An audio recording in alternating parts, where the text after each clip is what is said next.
DJ LeRoy. NightWatchman. How you doing, buddy? I'm good. Welcome to Black History Month. Yes, indeed. Yes, indeed.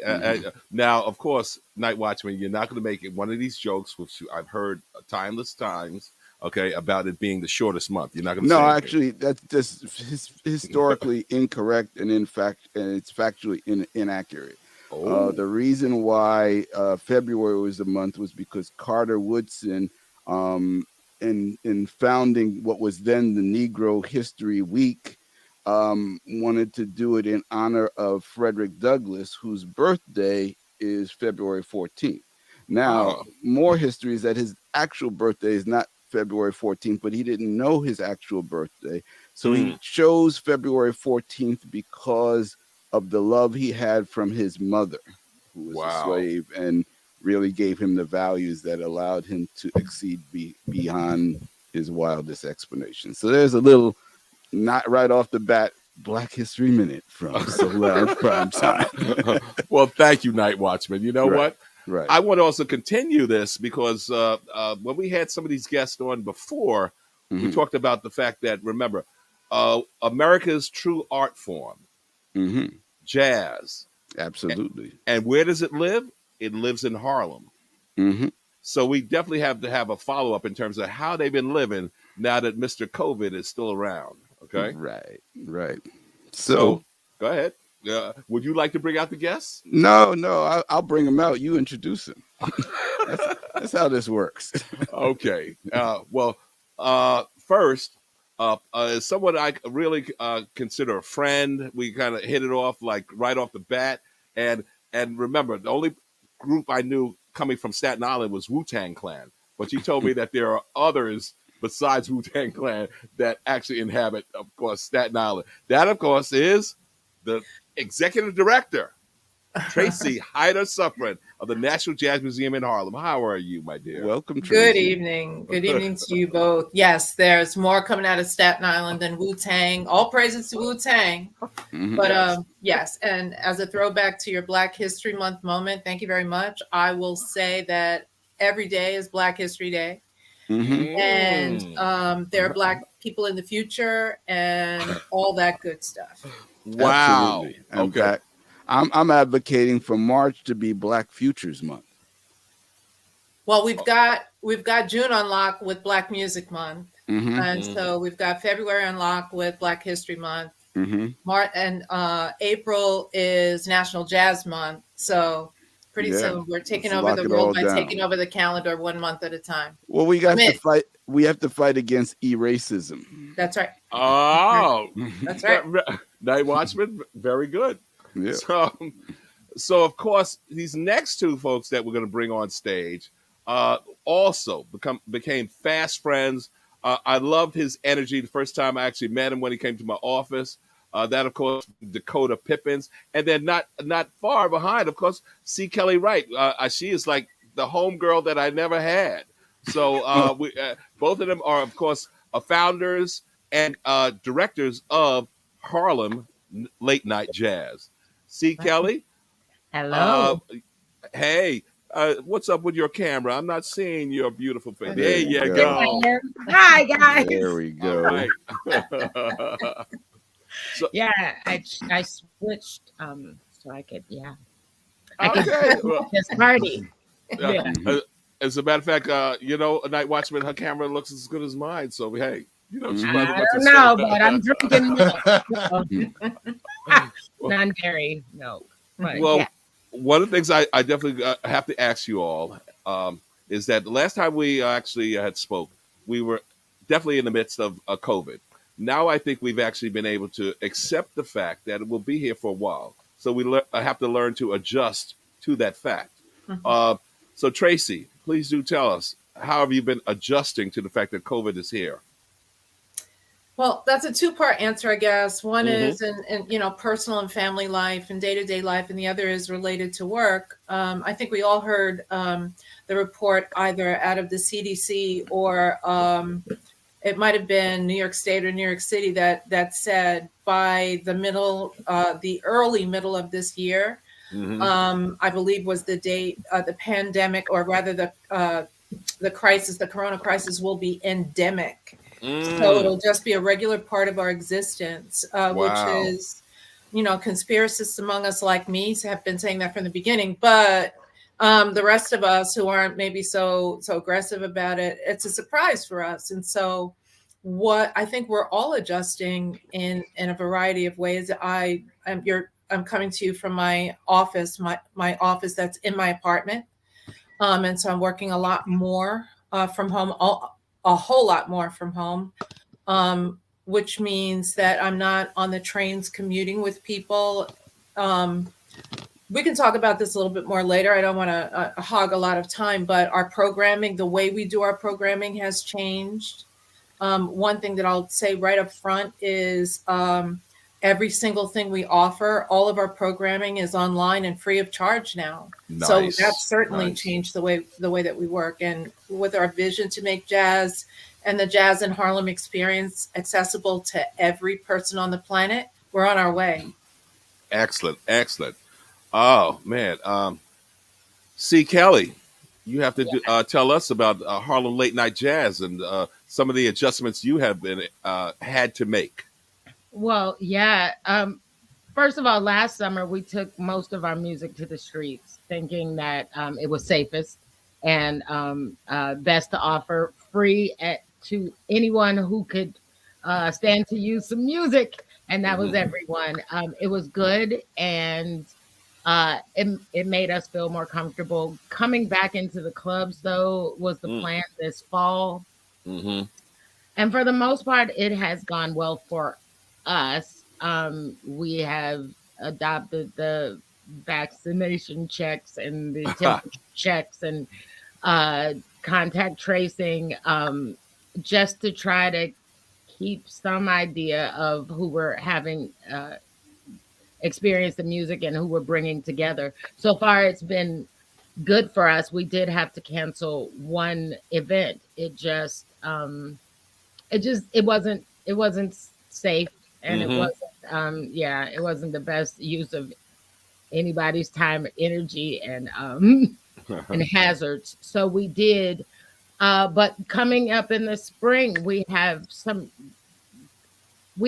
great hybrid and some great outside, and um, some new spaces that we're looking into, because we're just trying to keep figuring out how to deliver it and keep it as safe as we can do. But in this, I mean, I think I was one of those who anticipated that this would be a long-term thing. At the very least, I think we were planning on at least 5 years of finding something else to do. So the partnerships are still working, but we're really thinking more and more about how to take it to the streets and also put it online and make it accessible. I love what Tracy has been doing and what they're doing, because that's where we have to go, I think. Mm-hmm. Gotcha. Just as a comment, Mm-hmm. a lot of the established clubs that we have been in, we've been around for 5 years, probably 10 clubs. I'd say more than half of those original clubs, they're not here anymore. Mm. We've been fortunate enough. I think what we're really, couple things we're really proud of. One is the American Legion, which has been going on for, over, I think since I've been in Harlem, and that was about to end. But we were able to come in there and partner with the American Legion and keep that program alive on Sundays. And it's thrived. I mean, it's back to the way it was when Selena Clark was there. Mm-hmm. And another new one, I know you're aware of this, Curtis, is NAMA, New Amsterdam Music Association, the oldest black association in the United States. Yep. Founded in 1905, where we started there on Wednesdays. They're different from most of our partners because they're nonprofit. They don't sell liquor. They don't generate revenues from other sources. Mm-hmm. So in the case of NAMA, we pick up the entire cost of the band, which we normally share with the, but the program we have is so outstanding And we have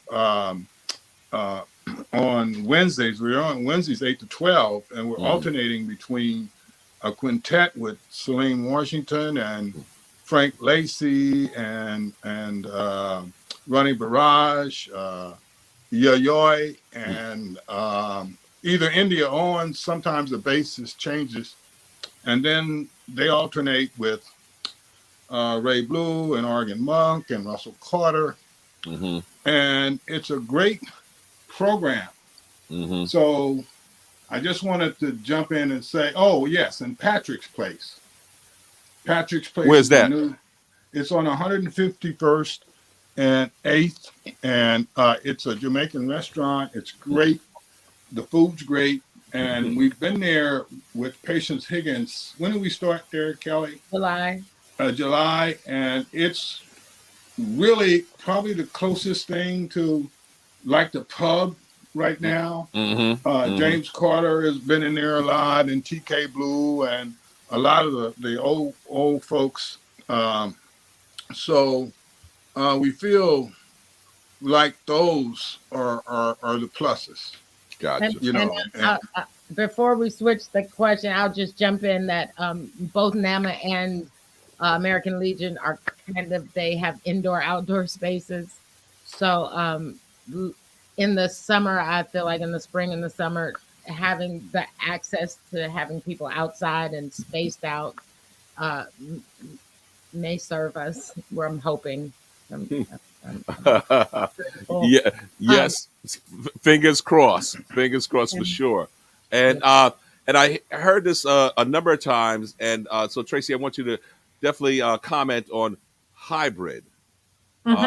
So National Jazz Museum, what are you guys thinking? Because I, of course, remember the gala in person. That's right.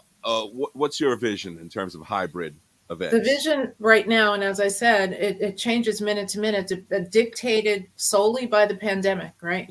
So right now what we're thinking is that we will return to Aaron Davis Hall and the Marian Anderson Theater at City College of New York with a physically distanced audience. Okay. And we will simultaneously stream our programming. We're also thinking about, and these are all just thoughts at this point, we're also thinking about not hosting the traditional VIP reception that sort of crams everybody into one room. And we're trying to figure out, in many ways, that's the most important part of our gala, because our sponsors and our friends and community members have an opportunity to network and to see each other. Correct. And when they normally wouldn't. So we're trying to navigate around those things. But the truth is that we are figuring it out as we go. It would be great if we could figure out how to use the outdoor space in front of Aaron Davis Hall. Oh, yeah. That lawn space. Yeah. We're a small nonprofit. So once we make a decision like that, the decision then becomes, well, how do we pay for that? I will say that City College has been very kind and very generous to us. They're one of our partners. Right. And so they've invited us to come and use Aaron Davis Hall as a partner. So free of charge. It's been wonderful. We had to cancel that last year, of course, and we were 100% streamed. And parts of what we did was pre-recorded. So we're figuring it out. So potentially, let's say if we're talking about, let's say, hybrid, or let's say some indoor type stuff. If the capacity is 300, we're talking 150. The capacity of the Marian Anderson is it's a little over 600. So we're probably talking about, maybe 400, maybe 300. Gotcha. It depends. It depends. Yeah, and definitely as you said, the outdoor space out there, it's beautiful, that lawn space. It's beautiful. Yeah. But you have to figure it out. It comes with extra challenges. Not only, I mentioned money, but there's setup, there's all these things. And all of a sudden then we're competing with graduations. What are the graduations going to look like there? So there are a lot of moving parts to it. Gotcha. Night Watchman, I saw you had your hand up. Is that correct? I did not. No, just listening. You are so bad. So C. Kelly. So in terms of what I have certainly discovered, okay, in my other job, we've gone to, let's say, virtual in terms of the webinars that we actually provide. And I have to say that the attendance for them has been like off the charts. And is it because folks can simply roll out of bed and get on a webinar? But there's something that I have to say is sometimes lost as it relates to music with virtual performances. What would you say? Yeah, I think there's I always say inside of me there's a 5-year-old who likes to run things, and so virtual experiences for me are challenging, even the best of them, and that's something that I have to contend with as we discuss and strategize with Harlem Late Night Jazz. I think Dakota and I kind of share that, so we are looking to do something virtual, but it's going to have to hold our attention. Right. And one of the things on that point, Kelly, if you don't mind me just commenting on that point you just made, we do believe that eyeballs are the key. Though most of our performances are in small, intimate spaces. And in those small, intimate spaces, there's an energy. I mean, I know you guys know what I'm talking about, an excitement that you can only get with live music and the interaction between the audience. If we can capture that on broad video in kind of unique manner, and really bring that Harlem jazz, late night jazz experience, if we can do it, we think it could be powerful. So we do see streaming our performances, and if we can fix that. I mean, me personally, I obviously I love jazz. I watch a lot of jazz performances. I think of BET Jazz, and most of them, unless you're in a particular mood or mode, or you're looking for them, you kind of flip by it, and a lot of it is the way that it's filmed, which is kind of unexciting. Gotcha. Where if you have the live experience, it is exciting. So it's a challenge, and but we're trying to figure it out. So I'm sorry. Yeah, I was going to say, Dakota, you mentioned eyeballs, but you also, I know that you and C. Kelly have also garnered a following on Clubhouse. And so how has that that social media platform worked in terms of helping to just expose people to what you're doing and just kind of capture the interest of people who love jazz? I'm going to leave that one to the queen. She runs Clubhouse. Not at all. But you know, our little corner of the sky, it's very active, and we host a 6-hour room on Clubhouse every Friday night from 10 p.m. 6 In other hours words, tonight. What That time is do the you base. start?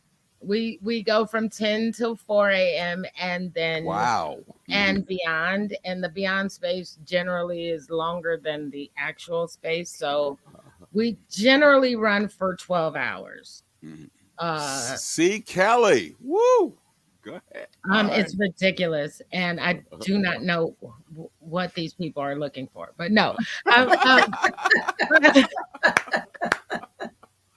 I will say, C. Kelly, the first time I joined, y'all wore me out. I was like, when are they going to stop talking? Just never.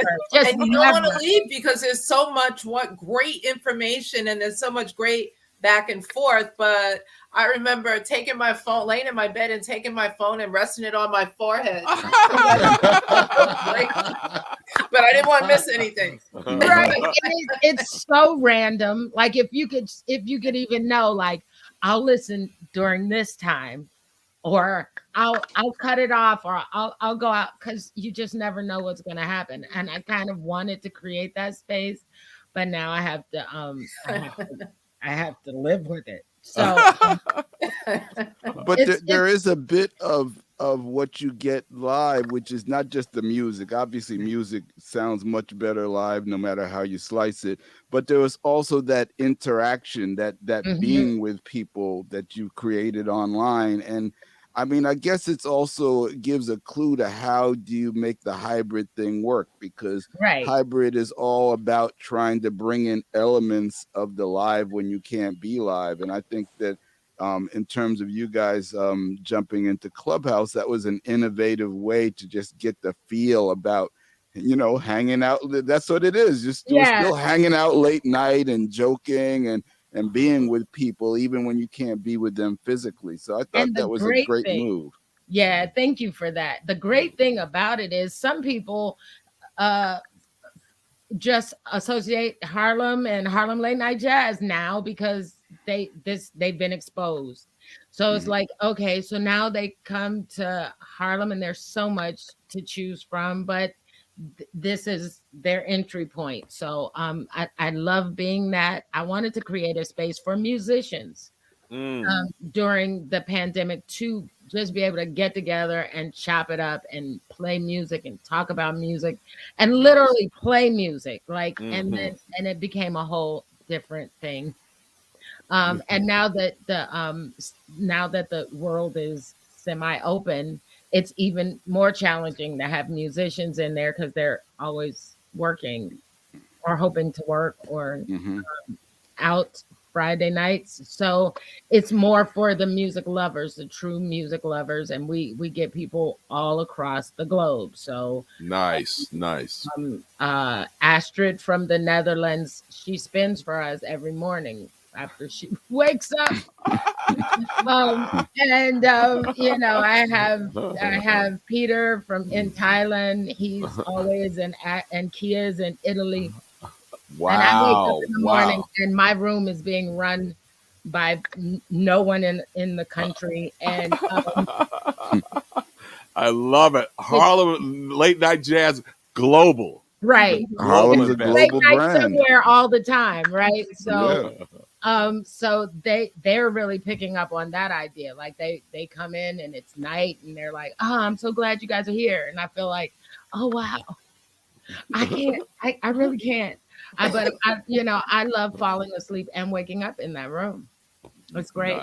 Nice. So, yeah, but it does help to share the message all across the globe. And speaking of that, like to me, that's a part of the virtual element that we have to capture. Like there has to be somebody live. I host most of our events, and just having a host available and present who's paying attention to people and the energy and the vibe, it makes a difference in the live setting. So if we have something virtual, there has to be some people helping navigate the experience live, I think.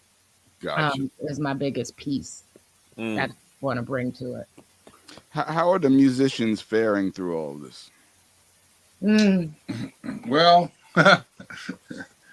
rough. Things are getting better. I think during the summer when things began to loosen up, a lot of musicians that had no gig began to get gigs. But even some of those gigs were canceled, or a lot of them were European gigs or whatever. It's not back to where it needs to be. What would you say, Kelly? I mean, I found that people thought that musicians were so desperate to work that they would work for anything. So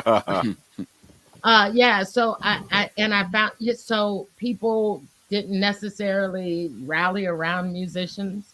So musicians fared all kind of ways. If they were poised to take advantage of the very many things that were out there and available, then they're faring okay.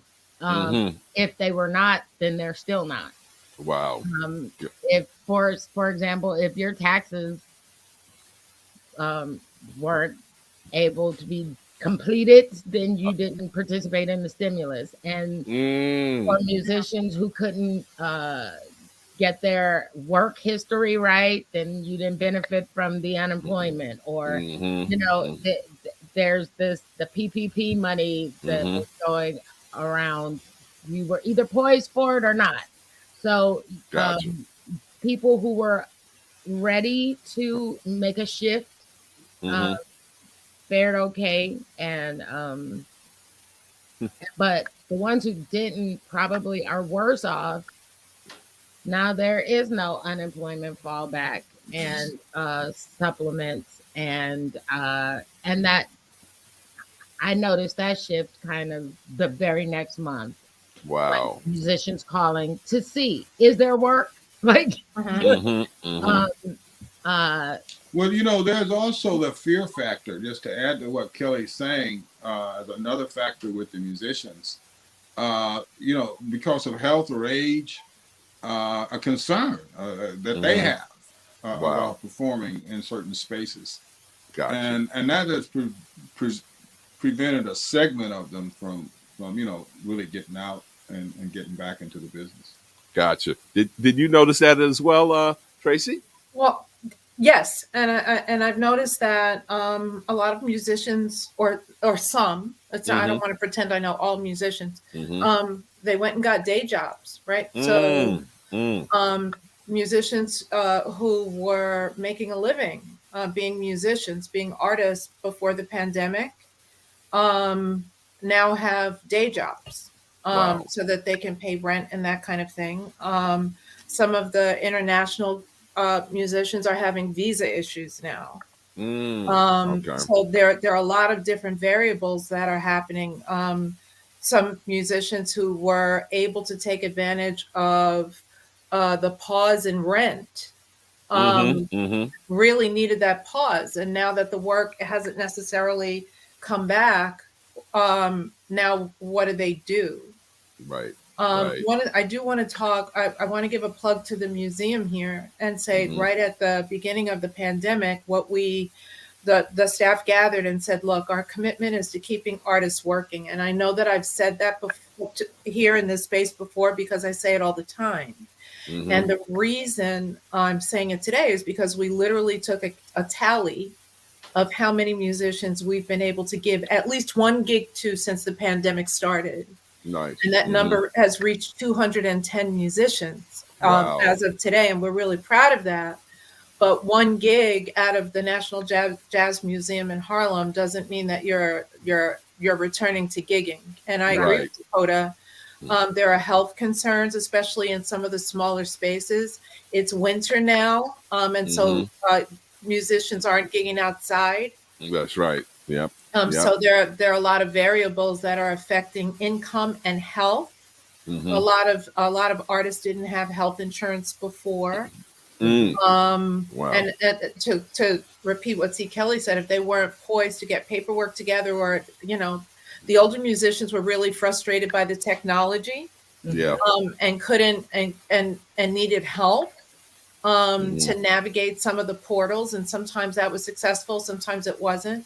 So we've seen a lot of it. Yeah, everything that all of us have said, all of it is true. All of it, even the things that might sound contradictory, all of it is true. Yeah. Wow. One of the things I remember, Tracy, that it was beautiful was a real kind of like a intimate setting with a jazz artist. In this case, it was a talk back with, let's say, Valerie Simpson. Do you have those type of experiences anymore at the museum? That was a particular Christian McBride, who is our artistic director with John Batiste, brought his radio show, The Lowdown, Conversations with Christian, to the Jazz Museum. He had been recording it in a studio at Sirius, and then said, well, wait a minute, why am I not bringing it here and allowing an audience to be a part of that? And that particular conversation with Valerie Simpson was a part of that. Ron Carter, Regina Carter, John Patitucci, Vince Herring. We've had so many people there. We haven't brought it back yet. And there's a multifold reason for that. One of them is that after finally reopening the museum on July 8th, after having been closed for a year and a half, we reopened to an abbreviated schedule. And then in January, with the Omicron variant, we closed again. So as we were planning, what is our programming live in person going to look like? We were hit with the variant. And then every month we were doing a family jam session hosted by David Dura at the museum, and he passed away.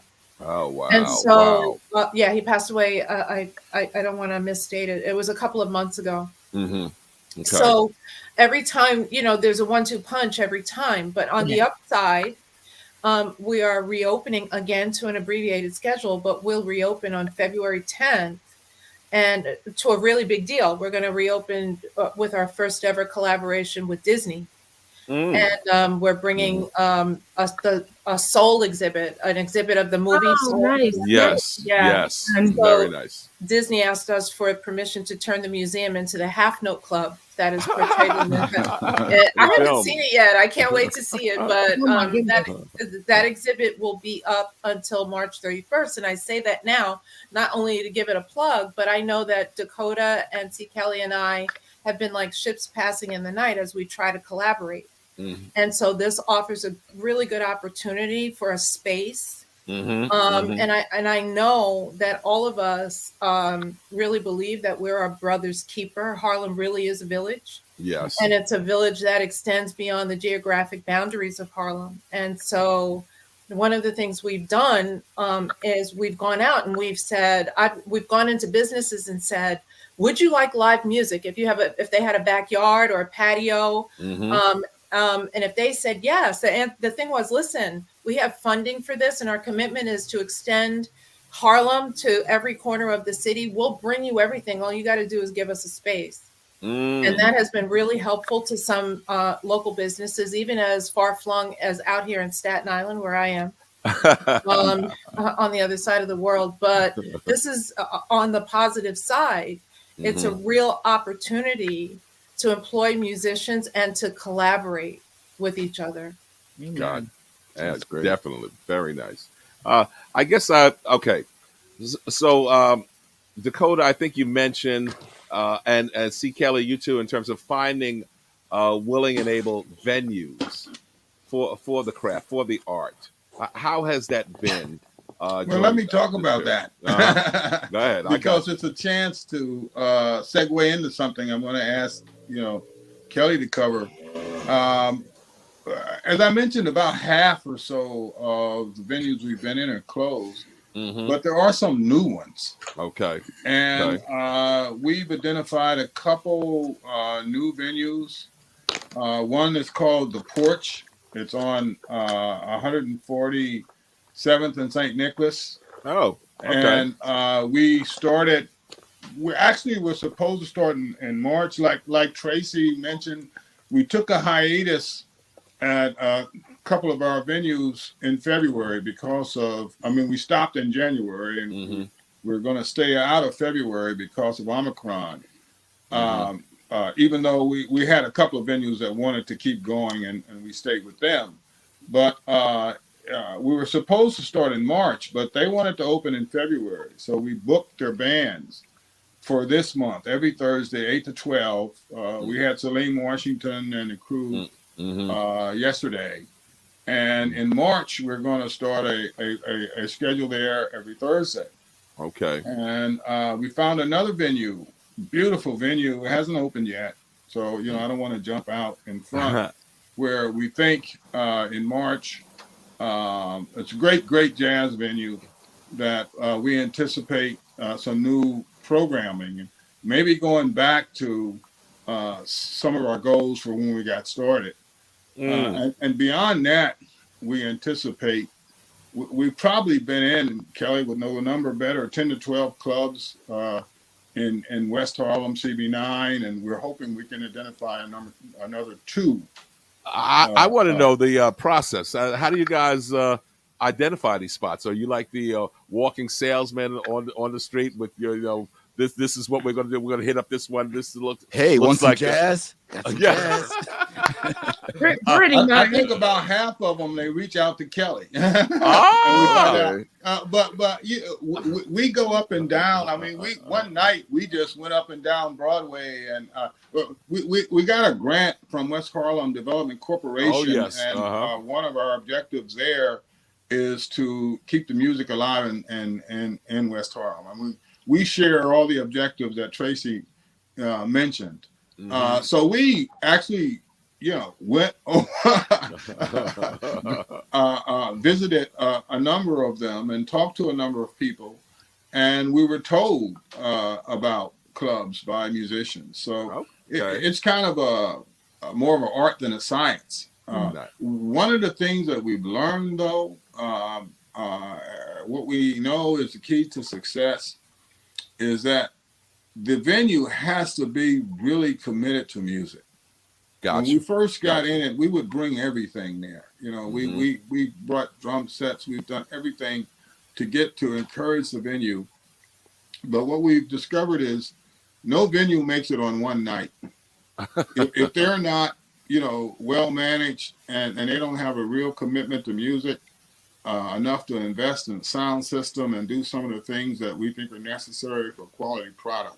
So that's kind of what we're looking for. And out of this pandemic, there are some new people starting to come in, and hopefully, that's going to expand. Gotcha. Yeah. Is that what you've seen, C. Kelly? Yeah, you'd be surprised though. As before shingles go up, before the paper comes out of the windows, most of these venues have been approached by half dozen people. Wow. Oh yeah, you do music too. It's a lot. It's for, in the most cases, it's an individual artist. Like, hey, we have music. I have a band. I'd like to come bring some music. And that's great. I think the way we're different is because we offer support and resources. And really it's not our gig, even though I'm a performer and I have two bands, not one. But I'm never coming in about that. I mean, I wouldn't want to work that hard. I don't. Right. But we do want to deal with venues that do want to have music. Patrick's Place had probably none of the items that Dakota listed, but they did have a commitment to have music. They were willing to do it. They didn't want to throw in a bunch of things. They had a plan for it, but they went out and did it. Yeah, their plans sound solid and realistic. So we invested, and now they do. They have backline, they have sound system, they have lights and more lights coming. They even from the outside, they didn't want to put up a sandwich board. They wanted a particular kind of awning. They couldn't get it, so they just had Patrick out there telling people to come in. But now they have what they want, and it looks nice. You know what I mean? And so we have the food's great, and we're there tonight, 8:00. I'm giving a commercial. Yes, I do double duty every Friday night now. Gotcha. Yes. But it's been great. And when you have a venue like that, then you can really grow. And you can envision, you can strategize, and you can plan, and our success measures have to do with the club's success. So a partnership with us is a partnership. So I'm glad, and it is good to not deal with people who don't care one way or the other. The music happens, or the band gets paid, or it's just not a good recipe for what we're trying to do.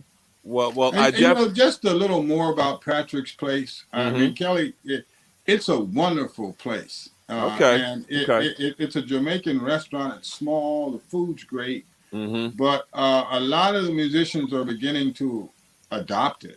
Wow. And I could run down a number of, really high-powered cats that come in there on Friday because Patience Higgins is there every Oh Friday. yeah, a So legend. there's a Yep. consistent quality. So I just wanted to make that plug for Patrick's Place. Okay, Night Watchman. So you can do a road trip, huh? Absolutely, absolutely. But it's funny because most of the other venues you named earlier, I'm within a block of the American Legion and NAMA, just a couple of blocks away from me. But I don't mind going up a little bit further to hear some good music. But Drinks on me. Oh, okay. All right. I'm joining now. I'm joining. Now And we're talking. the porch Okay. stage is beautiful. Mhm. They've designed something really beautiful for the community. The back line is beautiful, Okay. and complete, and I love that. So I'm excited about them too. I'm excited about everybody. I mean, the work you guys are doing, I don't know, do you guys think about the legacy? I mean, jazz in Harlem, we're talking about almost 100-year legacy, and some form of it has continued to be here, and it's so much a part of the Harlem culture and the whole environment. It's the listening, it's the audience, it's that vibe that Harlem gives. So do you guys think about that during your day-to-day, or are you just out there doing it because we love the music? Every day. Every minute. That's right. I want to comment on that one. I'm sorry, Kelly. I want to make a comment about the Jazz History Tree, which is a history of this music. You can go to jazzhistorytree.com. It goes back, covers 35 genres. I think you actually, when you first met me in my office, I think you showed me that. Yes. And Okay. there are about 100 videos loaded. It covers 34 genres of music from before 1619 up to today. Wow. And there are about 500 to 800 words written about each genre that I wrote. And I don't want to get out in front of myself. We're working on a docuseries based upon this. And but the reason that I raised that is that when you look back and you study this music over 1,000 years, focusing on maybe the last 400 or so, 500, and you look at the conditions under which these genres emerged, whether it was boogie woogie in 1870 or hip hop in 1980, they're always the same.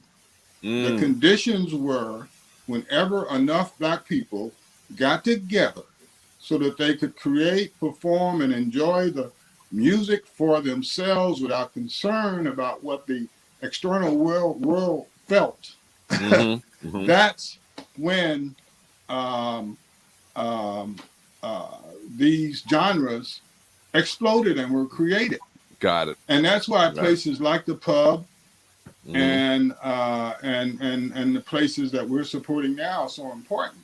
And James Carter and John Batiste, all these people, so I'm probably preaching to the choir, but I wanted to emphasize why what we do, we believe is so important. Absolutely. Tracy, you know what I was thinking, and I thought I heard in the community that the Jazz Museum was also going to be doing an event based on Art Kane's iconic photograph, or his son. Were you guys involved in that? We were, and that was before the pandemic. I will say that because of the Disney exhibit that's coming up, the music as it existed from hold it, back up for a second. Tell me about the Disney exhibit. Well, I mentioned that before, and that is that Disney asked us to collaborate with them to celebrate the Soul movie. I apologize. No, it's okay. For some reason, I heard Dizzy, and I'm thinking Gillespie. No, Disney. Thank you. Disney, Pixar, Animation Studios. Gotcha. Okay. The mouse. The mouse. Yes. we to install that exhibit, Uh-huh. we completely dismantled approximately 2/3 of the museum to convert it into the Half No Club, and part of that is the small piece of the museum that spoke to that famous Arcane photograph. Yes. That is been nicknamed "A Great Day in Harlem." That's not the real name of it. Right. And so we've taken that down. You can buy the book. Okay. You can buy that in our gift shop. Okay. And when we reinstall a permanent exhibit at the museum in September, I'm Okay. sure that will be a part of it. And speaking of which, now I know, and you may reveal it here or not, but at one point the National Jazz Museum, we were looking at another permanent home. Is that still on the table? That was before my time, and Okay. but we are beginning that search again. Our commitment is to staying in Harlem. Beautiful. Right now we're in Central Harlem on 129th Street, near the corner of Malcolm X Boulevard. And we're committed to staying in Harlem and preferably in Central Harlem, but we will begin our search for a permanent home again very soon. Beautiful, beautiful. C. Kelly, what you got going on there? What do I have going on? Yes, because like I said, you're going to be live and in effect this evening, huh? This evening. Well, Tonight? actually, not this evening, because technically this evening is Monday. Oh, that's right. NightWatchman. But you can catch them every Friday Yes, at Patrick's. Friday. And then on Friday evening, you can catch them on Clubhouse. Yes, that's what. right. And also on the 12th of February, you can catch me and Soul Power Band at Patrick's Place. Occasionally, I do bring the guys out to play. Ooh, all right. Nice. Soul Power. So yeah, it's February 12th. It's the beginning of Patrick's Place anniversary week. So they will have events this coming weekend, starting from Saturday, all the way through to the following Sunday. So beautiful. So yes, I definitely going to swing by there for sure. You and should. That's closer to me, NightWatchman. Hey, I have go to home and away games, so Lord, because I'm a fan. Absolutely, all of you. Yeah, thank you. Well, I want to know, y'all, in terms of just letting me know for your calendar. I know about you, Tracy, in terms of what's happening with Disney, not Dizzy. But Disney. Not Disney, yeah. Yeah. Are there any other things that you want that you have upcoming that you want to mention? Well, I want to tell everybody to go to our website, jmih.org, as jazzmuseuminharlem.org, JMIH, and go to our events page, and you'll see we have a lot of really exciting things coming up. There are lots of things coming up, but go to that page. It's always current. Every single thing that you see is free. Nice. Even when we reopen the museum on February 11th, the museum will reopen to the public. Entrance is free, and we want to see you there. And we look forward to resuming our live in-person programming. Wow. You know what? Once again, I definitely have to give some props to NightWatchman because he's on it. He's on it. I saw that thing with the Jazz Museum. That was quite nice. So and I'm assuming that you're going to do the same when Harlem Late Night Jazz speaks about what they have going on. Right? That's why I call him the Watchman. That's right. That's it. So what does the year look like for you guys? Tell us. Well, we're going to continue with our programming of our partner venues, which currently are American Legion and Patrick's Place and NAMA. We will add back the Harlem Shake venues and Uptown Night Market, which starts in April. Yes. I'm looking forward to that. Oh, yes. We will be running and have music for you guys every month through November. So that is something really exciting. We have some new partner venues and some ones to look out for. So if you go to our website, harlemlatenightjazz.org, you can visit our events page as well. And we list our own partnered events and endorsed events. So if there's something not going on that we're producing, we endorse things that we really think are good value and good benefit to the community. So you can get live music 7 days a week at Harlem Late Night Jazz. Beautiful, beautiful. And like I said, NightWatchman, hats off to you. I saw that. Dakota, did you see that? Yeah, I sure did. Hey, can I add a couple things? Yes, you can. To what Kelly just said. First, we're expanding that with the Uptown Night Market starting in April, and we really are grateful for that relationship. So I want to tip our hat to Marco Shalma. Go ahead. Yeah. Yes, Marco Shalma. And we expect to be doing more things, by the way. And I think this year is going to be even better than next year. And or better than last year, not next year. Yeah, better than last year. If it's better than next year, man, that's no bueno. No bueno. No, Dakota can see the future. He knows this already. No. Yeah. I also want to talk about a Masters and Young Lions program that will start in March at NAMA, because we have Masters musicians, and we'll be reaching out to music schools, like Juilliard and the New School and Manhattan School of Music, inviting kind of their star students and young lions to come and enjoy and jam with the Masters. And nice. So we anticipate getting that launched in March. So I just wanted to make sure we threw out that. And one more thing, Kelly, the Go West outdoor festival. We're planning an outdoor festival in May over by the river. Oh, so nice. Those were just some points I wanted to. Where at? Are we talking around 12th Avenue? That's where we want. I'm working with City Parks right now. Okay. I really would like to do it in that space. Yeah, over there by Columbia University. Yep. On the water there. Oh, perfect. That would have been one of the things to look out for, because. Oh, okay. See, I'm sorry. I was supposed to keep my mouth shut. Sorry, artistic director. All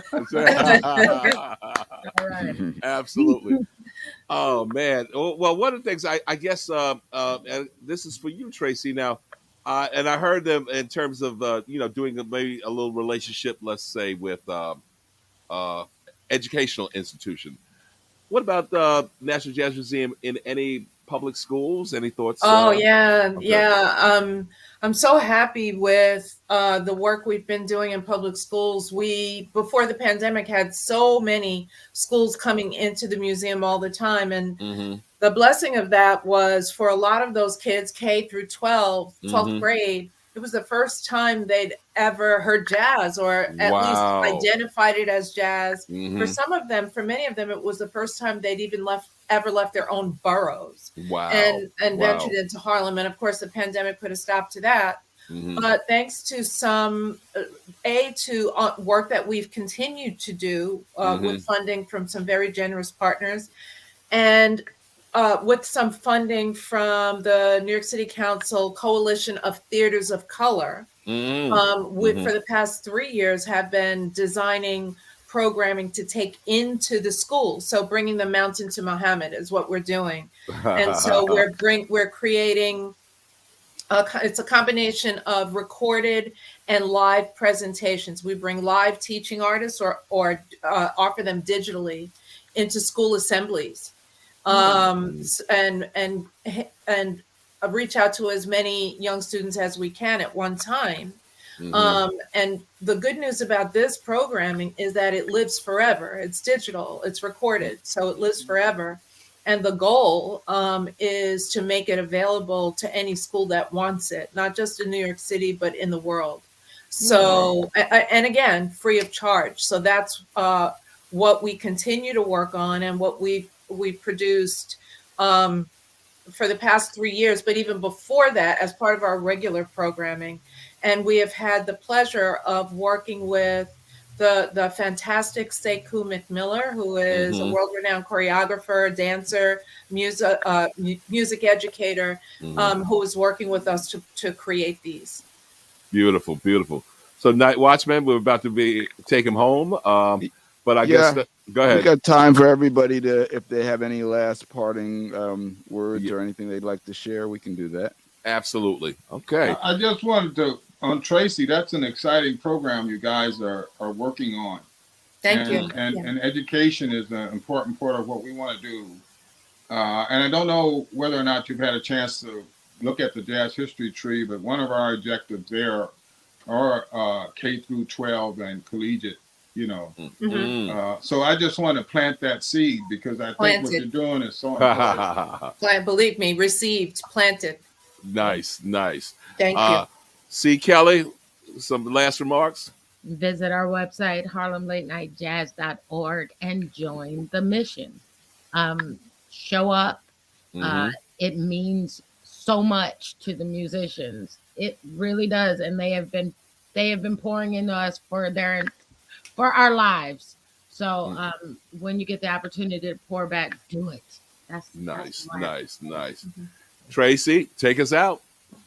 We have some great things coming up at the National Jazz Museum in Harlem. To echo what Kelly said, we've got some big surprises coming for you, especially as the weather gets warmer.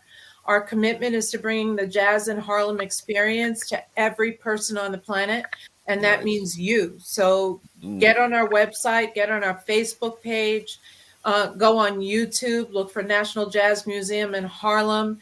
Support the music, and that's not only with your gift, but it's with your presence.